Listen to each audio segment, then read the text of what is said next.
नमस्कार, news uncut मध्ये आपलं स्वागत. पाहूया ठळक घडामोडी. मनोज जरांगे आंतरवली सराटीतून मुंबईच्या दिशेने रवाना. जरांगेच्या पायी मोर्चात मोठ्या संख्येने समाज बांधवांची गर्दी. अजित पवार कुठून आले, त्यांना कुणी आणलं?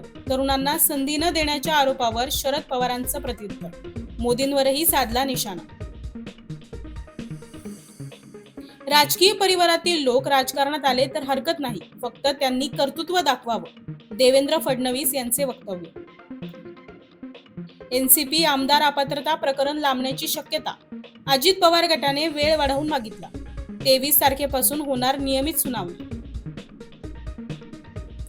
लोकसभेच्या 48 पैकी 35 जागांवर एकमत.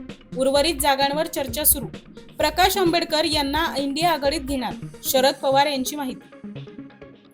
अंदमान निकोबार बेटावर 4.4 रिश्टर स्केलचा भूकंप. केंद्रबिंदू जमिनीपासून 11 किलोमीटर खोल.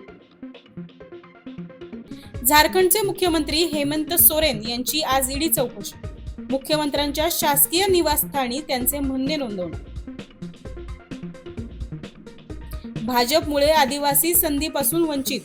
भारत जोडो न्याय यात्रेत राहुल गांधी यांचा घणघाती आरोप.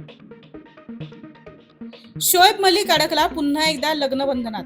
इन्स्टा पोस्टमुळे सानिया सोबत घटस्फोटांच्या अफवांना उधाण. पुढील 5 वर्ष टाटांकडेच राहणार आयपीएलची टायटल स्पॉन्सरशिप. बीसीसीआयची माहिती. धन्यवाद.